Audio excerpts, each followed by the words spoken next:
बात का बतंगड़। एक चटपटी चटाकेदार कहानी। गिरधारी जी सुबह फ्रेश हो कंधे पर तौलिया डालकर नहाने बाथरूम में प्रवेश करने ही वाले थे। माता जी जो अभी अच्छी भली बाहर बरामदे में बैठकर धूप सेक रही थी, उनके जोर से रोने ने उन्हें बाहर आने पर मजबूर कर दिया। गिरधारी, अरे ओ गिरधारी, जरा बाहर तो निकल। तेरे घर में मेरा गुजारा नहीं है बेटा। तू ऐसा कर, तू मुझे गंगा घाट पे ले जाकर फेंक दे। तेरी लुगाई 2 रोटी भी नखरे करके खिलाती है। अब तो मैं गंगा मैया में डूबकर मरी जाऊंगी। बस अब ना जी पाऊंगी भैया। गिरधारी के बापू, बस अब अपने पास ही बुला लो। उनके चीखने की आवाज़ सुनकर बहू शीला भी रसोई घर से बाहर निकलकर सिर झुकाकर खड़ी हो गई। गिरधारी, हाँ अम्मा। माँ के पास पड़ी लकड़ी की कुर्सी पर बैठ गया। तू तो गोबर गणेश है। और ये इतना कहकर अम्मा मुंह में पल्लू ठूसकर जोर जोर से रोने लगी। शीला, अब तुमने क्या कर दिया? जी हमने तो कुछ नहीं किया। देखो शीला, माँ को कुछ मत कहा करो। अगर तुम माँ को कुछ बोलोगी तो हमसे बुरा कोई नहीं होगा। हालांकि वो जानते थे कि माँ कैसी है, हर दूसरे दिन कोई ना कोई बखेड़ा खड़ा कर देती है और बेचारी शीला चुप रहकर हर बिना बात की बात पर माफ़ी मांगकर बात ख़त्म कर देती है। अच्छा माँ, अब मैं नहा लूँ, ऑफिस के लिए देर हो रही है। हाँ जा, अपना काम कर। शाम को लौटते हुए जग्गन हलवाई से जलेबी कचौरी ले आना। माता जी के चेहरे पर जीत की मुस्कान थी। गिरधारी जी रोज की तरह ऑफिस देर से ही पहुँचे।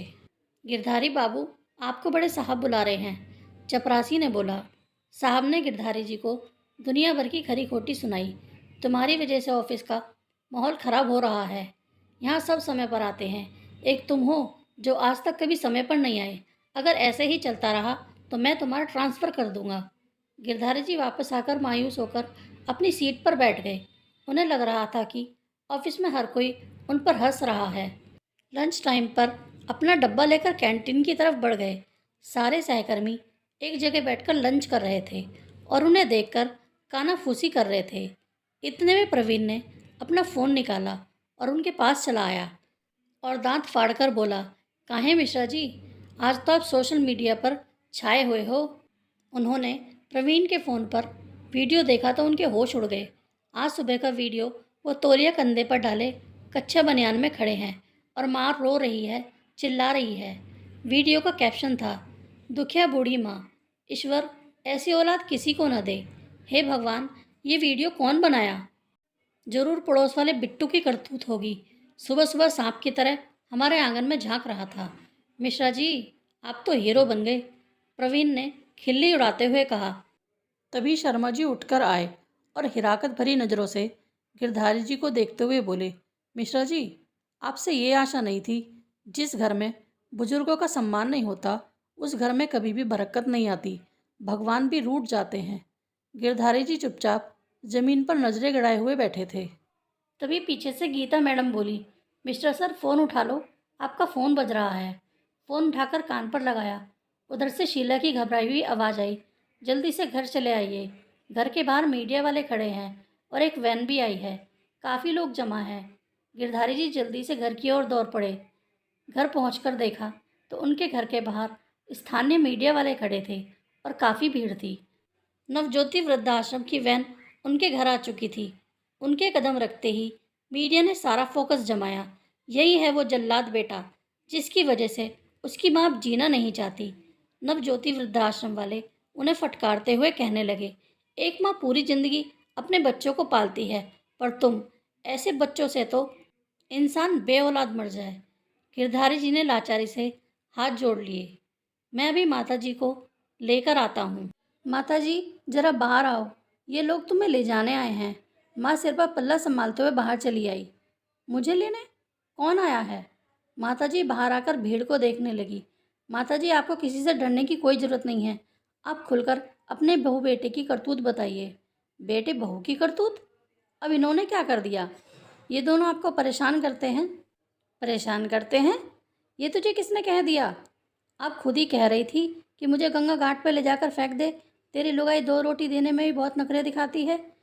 देखिए इस परेशान माँ को, जिन्हें 2 रोटी के लिए भी तरसना पड़ रहा है। जिस ज़मीन पर माँ के कदम पड़ते हैं उस ज़मीन को चूम लेना चाहिए। यहाँ तो उनकी औलाद ही उनके पैरों तले ज़मीन खींच लेना चाहती है। अब माताजी असमंजस में खड़ी रिपोर्टर का मुंह देख रही थी। अचानक उन्होंने उसका माइक खींचकर फेंक दिया और उसके गाल पर एक चांटा जड़ दिया। तू आया बड़ा मेरा हितैषी। मेरे बेटा बहू मुझे परेशान करते हैं, मैं हट्टी कट्टी तेरे सामने नहीं खड़ी हूँ। उनकी ये हिम्मत जो मुझे परेशान करें। मीडिया वाला अपना गाल सहलाने लगा और माताजी ने चिल्ला चिल्ला कर उनकी सातों पुश्तें गिन दी। तभी गिरधारी जी आ गए और मुस्कुराते हुए कहने लगे, और कुछ पूछना है आप लोगों को तो वो भी पूछ लो, कुछ छूट ना जाए। बात दरअसल ये है कि माँ की उम्र को देखते हुए उन्हें चटपटा तीखा खाने से मना करते हैं। इसीलिए माताजी नाराज़ हो जाती हैं और हमें भला बुरा कहने लगती हैं। और आज सुबह माताजी आलू का पराठा खाना चाहती थी। बहू ने मना किया तो माँ गुस्सा हो गई। डॉक्टर ने बीपी की वजह से नमक और तला हुआ खाने को मना किया है। अब गिरधारी जी नवज्योति वृद्धाश्रम वालों की तरफ मुड़े और बोले, आप भी कुछ पूछ लीजिए अम्मा से।